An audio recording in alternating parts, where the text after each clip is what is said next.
Potato Kirito finally comes out, unfortunately only to meet his old SAO buddy Vassago. Time to wake up. So what's up guys, Foxen here. SAO Alicization, War of Underworld episode 16. Oh, what was it about this being the SAO endgame? What a drastic change from a few episodes ago. So if you love SAO, definitely nuke that like, or should I say snipe post this episode. Juicy SAO video coming by the way, so subscribe too. And also a quick thank you to Bookwalker for sponsoring. I know you like SAO, so why not check out SAO Progressive? So many great Asuna and Kirito moments, link below. So jumping into this episode, that Yanai cliffhanger. Oh sorry, I'm not a traitor. What a freaking joke. You got some juicy truth being revealed. Recall that one slimy fellow from SAO Season 1? And yes, I do have some other words for Sugo. Some that would get this video instantly flagged. Feel free to help me out. Unfortunately, cut out from the start of SAO Alicization was an update on this bastard. You're not going to be surprised that the coward tried to run away, but thankfully he's still in jail. At the moment he's set to get at least 10 years, which really doesn't seem to be enough time.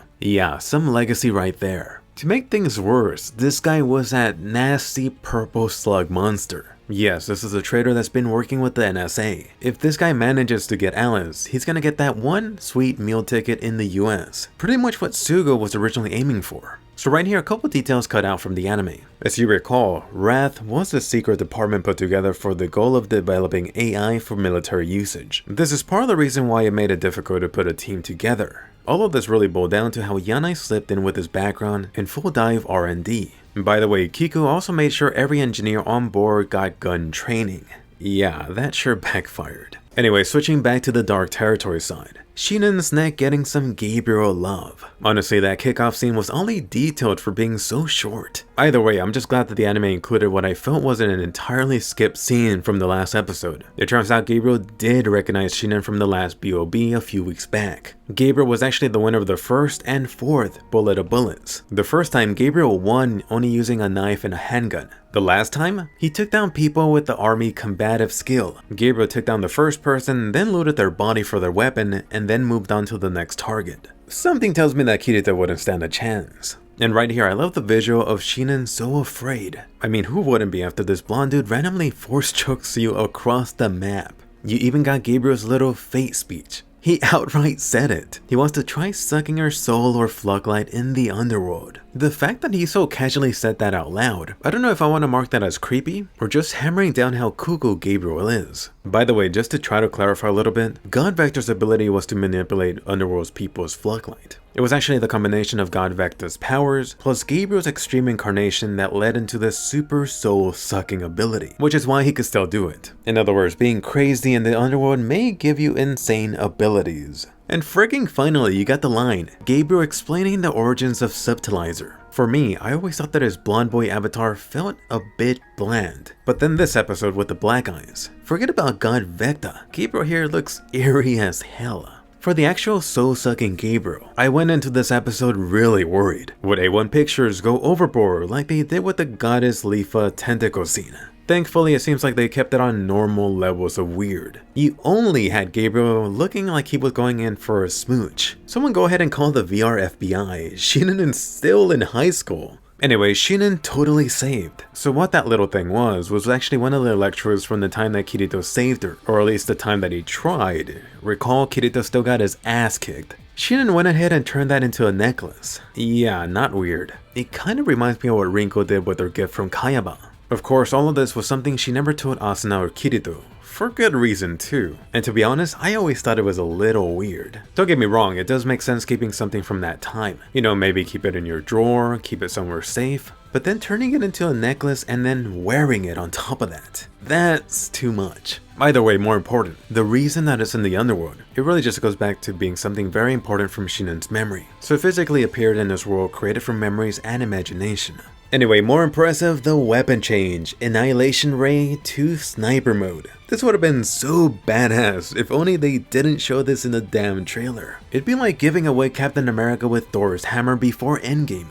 Alright, so Sniper versus insane crazy demon god dude. Too bad Gabriel, it looks like you're not bulletproof. I think they do mention it later that Gabriel can get hurt via bullets, because he does base it off his own experience in real life. But don't count out Gabriel just yet. Oh, you got a sniper. Why don't I go ahead and try the same thing? Naturally, this psycho dude with insane incarnation wouldn't be outdone. Sniper versus sniper, how appropriate. Switching back to Goddess Asuna and friends at the ruin. This situation is just terrible. Even with Sakia trying to lead her troops, I really felt that. Her prioritizing poor Alicia really just goes to show that a moment of weakness can take you down. So much for this being like endgame, people are going down, down, down. And no fair, Asuna should have had a similar stomach piercing scene. If only they didn't stab that out from the anime.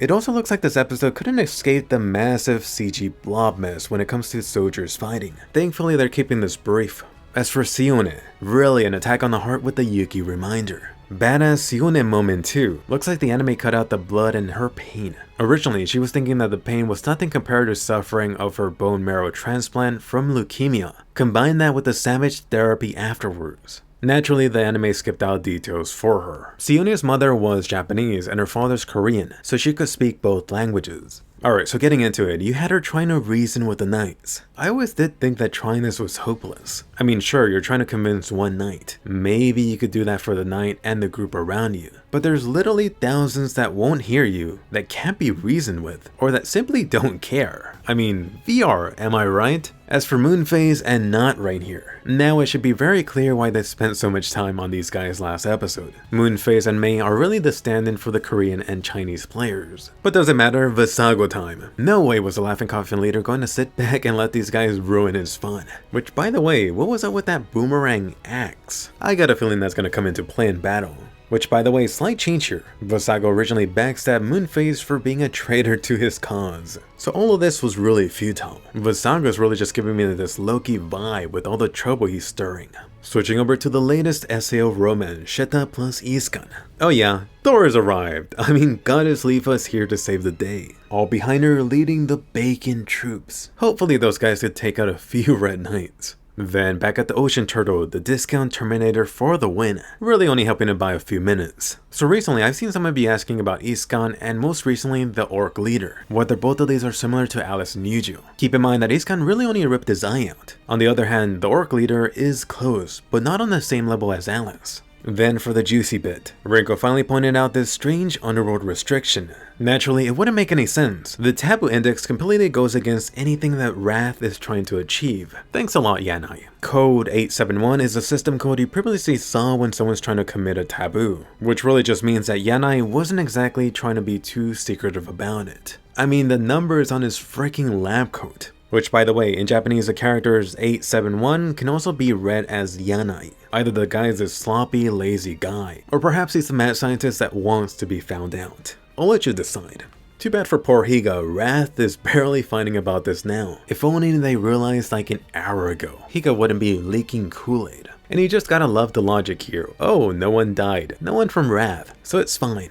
Although keep in mind, if I remember correctly, Gabriel and his team were allowed to kill no problem. And of course, this douchebag wouldn't give a crap about Kirito's recovery. After all, he killed Quinella. Technically, he didn't. You have to give the barbecue credit to the simping clown.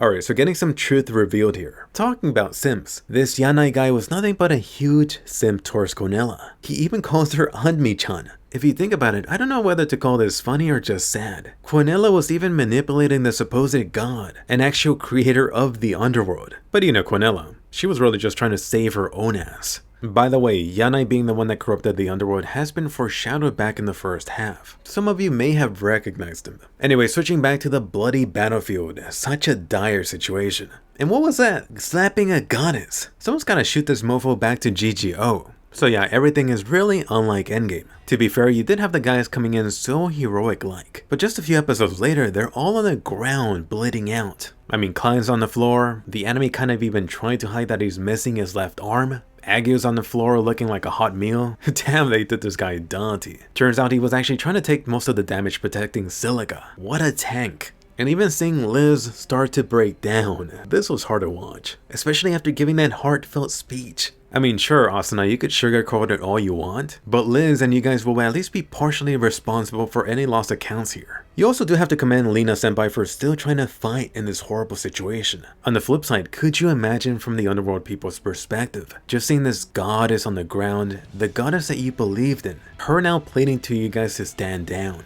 Alright, so getting into it, Vassago officially revealing himself as the ex-Laughing Coffin leader, Pole. Looks like Klein got shafted here with a cut. He actually tried to grab Vassago, but then got kicked like a dog. Actually, that might have been for the best for him. So you got some information here being revealed about the whole Laughing Coffin raid. It turns out that Vassago was nowhere to be found since he orchestrated the whole event. Oh, did I say Loki? More like a Joker vibe now. Vassago wanted the assault team to turn into killers too. Something not mentioned in the anime was how Vassago was oh so generous to tell Laughing Coffin how the assault team was coming. Except he didn't give them enough time to escape, only to get ready. So yeah, recall the suffering that Kirito went through back in season 2? Just recalling his demons of having killed those individuals in SAO. Kirito could go ahead and thank Vassago for that drama fuel. Something else cut out here was what Vassago had planned. He wanted to paralyze Kirito and Asuna later on, then slowly explain the details surrounding that raid. It only sucked for him that SAO ended a bit early. So getting into it, Potato Kirito comes out. Poor Roni too, being forced to bring out the potato into the frying pan. And I was about to say it, did they cut it? How could they? But no, thankfully they did include Vassago's trademark line. It's showtime. And did you catch it at the end credit scene of the old SAO server lighting back up? What could that mean?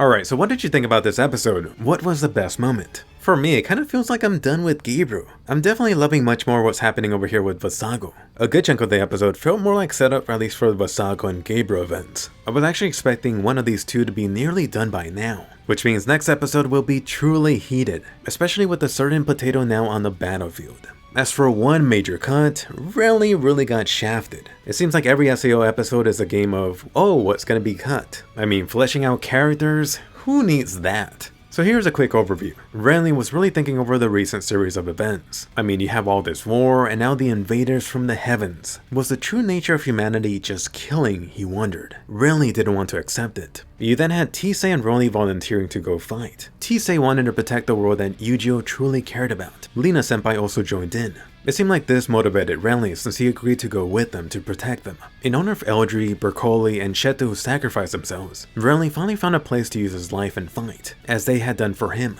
A few moments later, you had Renly's dragon getting carved up. It was actually Renly taking a few spears that were aimed at Tisei. I mean, at this point, just cut out the ending and opening. By the way, definitely check out Bookwalker. I highly suggest SAO Progressive. There's so much Kirito and Asuna fun. And now with the latest episode, things that tie in back to Laughing Coffin. Just go ahead and use my code Foxen to get $5 off. Anyway, question of the day for hardcore fans. Who is your favorite Underworld character? This one should be fun.